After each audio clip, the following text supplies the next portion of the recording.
पठान के घर बेटी हुई। बीवी बोली, खान जी जब ये बड़ी होगी तो लड़के इसको छेड़ेंगे। पठान, बस हमने सोच लिया है, हम इसका नाम बाजी रखेगा।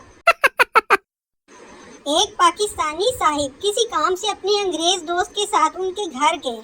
उन्हें ये देखकर बहुत अच्छा लगा कि दोस्त घर में दाखिल होते ही सबसे पहले अपनी बीवी को गले लगाकर मिला।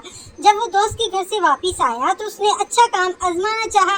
जैसे ही उसकी बीवी ने दरवाज़ा खोला तो उसने बीवी को गले लगा लिया तो वो गश खाकर गिरने के करीब हो गई और अपने रोने को बामुश्किल दबाते हुए कहा, कोई फौत हो गया है।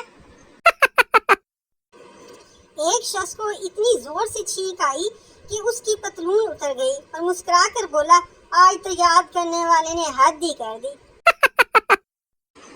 सुना है पुराने जमाने में बीवियां रात के खाने पर शौहर का इंतजार किया करती थी कि वो आएंगे तो खाना खाएंगे।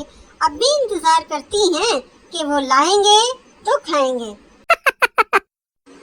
एक लड़के ने अपने दोस्त से कहा, देखो मेरे दांत मोतियों की तरह सफेद हैं। दूसरा बोला, अरे ये कौन सी बड़ी बात है, मेरी बात सुनो, मेरे दांत सोने की तरह पीले हैं।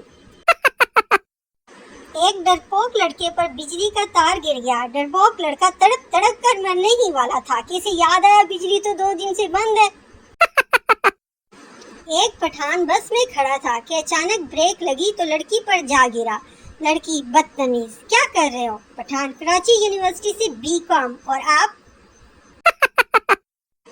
सरदार अपने 16 बच्चों के साथ दोस्त के घर खाने पर गया। दोस्त ने इतना बड़ा खानदान देखकर कहा, हया नहीं आई? सरदार, नहीं, उसका पेपर है। एक बिल्ली शेख के घर से रोती हुई निकली। किसी ने बिल्ली से रोने की वजह पूछी। बिल्ली ने रोते हुए जवाब दिया, एक ते मैनू मारिया, उत्तों मेरा चूहा भी खो लिया।